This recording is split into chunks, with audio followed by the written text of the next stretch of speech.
نانوتوی رحمت اللہ علیہ کی شادی. اس زمانے میں دارالعلوم دیوبند کے ایک خازن تھے، نواب صاحب تھے، ان کو حضرت نانوتوی سے بڑی محبت، عرصے سے پیچھے لگے ہوئے تھے کہ میں آپ کو اپنا بیٹا بنانا چاہتا ہوں. ان کے اصرار پر حضرت نانوتوی نے ہاں کر دی، نکاح ہو گیا. نواب صاحب نے اپنی بیٹی کے لیے اس زمانے میں جب استاد کی تنخواہ 2 روپے ہوتی تھی 1 لاکھ روپے کے زیورات بنائے اس زمانے میں، اور اپنی بیٹی کو رخصت کیا. جب رخصتی ہو گئی تو حضرت نانوتوی رحمۃ اللہ علیہ پہلی رات اپنی اہلیہ کے پاس آئے تو اہلیہ صاحبہ فرماتی ہیں کہ میرے پاس آ کر بیٹھ گئے، چارپائی پر سلام کیا اور فرمایا کہ شادی کا مقصد ہوتا ہے خاوند بیوی کے ذریعے گناہ سے بچے اور بیوی خاوند کے ذریعے گناہ سے بچے. یہ شادی کا مقصد ہوتا ہے، خاوند بیوی کے ذریعے گناہ سے بچے اور بیوی خاوند کے ذریعے گناہ سے بچے. اور دوسری بات فرمائی کہ زندگی اچھی تب گزرتی ہے جب میاں بیوی دونوں ایک لیول پر ہوں.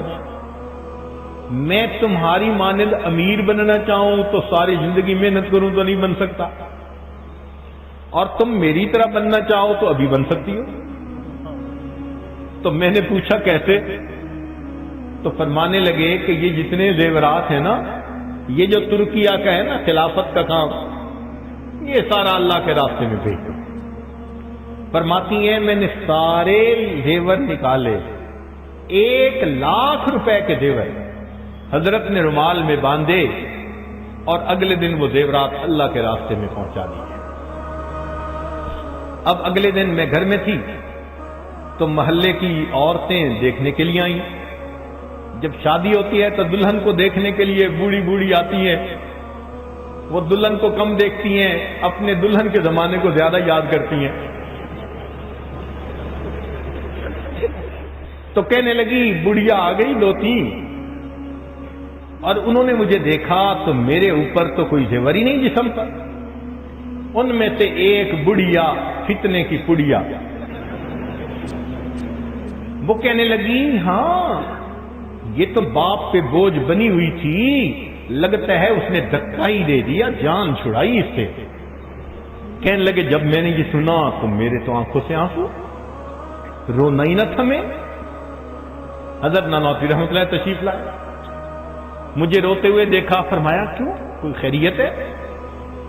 میں نے کہا نہیں بس آپ مجھے میرے والد صاحب کے گھر چھوڑ دیں. حضرت نانوتوی رحمۃ اللہ نے میری خواہش کا احترام کیا اور مجھے اسی وقت لے کر میرے والد سے آپ کے گھر چھوڑ دیا. اس زمانے میں مردان خانہ الگ ہوا کرتا تھا، زنان خانہ الگ ہوتا تھا. مرد لوگ مردان خانے میں رہتے تھے، بوقت ضرورت گھر کی عورتوں سے ملاقات کرتے تھے. کہنے لگی میں 2 دن وہاں رہی.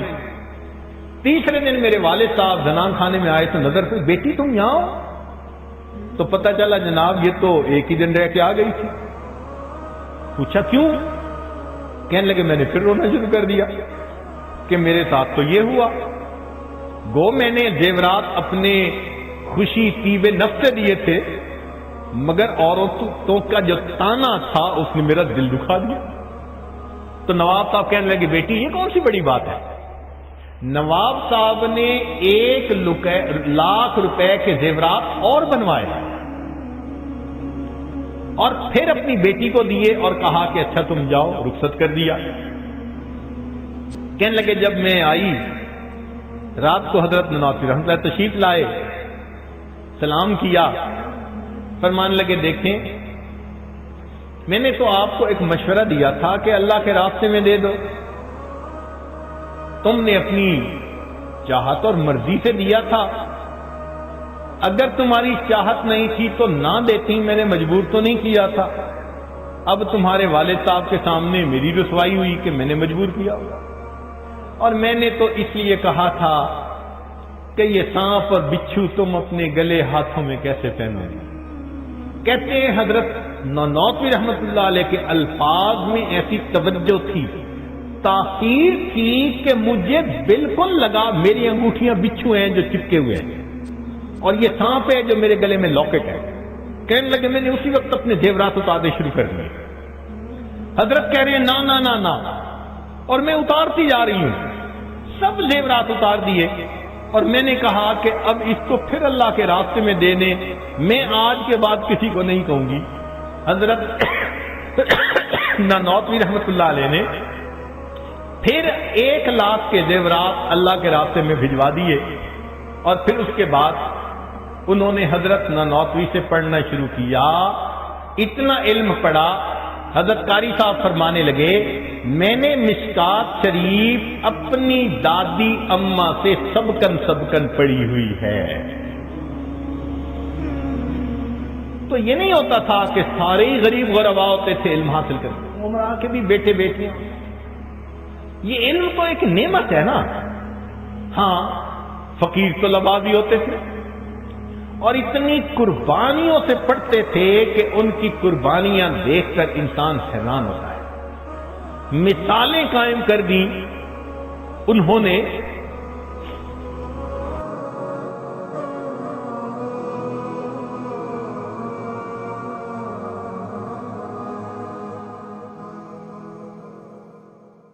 حضرت نانوتوی رحمت اللہ علیہ کی شادی، اس زمانے میں دارالعلوم دیوبند کے ایک خازن تھے، نواب صاحب تھے، ان کو حضرت نانوتوی سے بڑی محبت تھی۔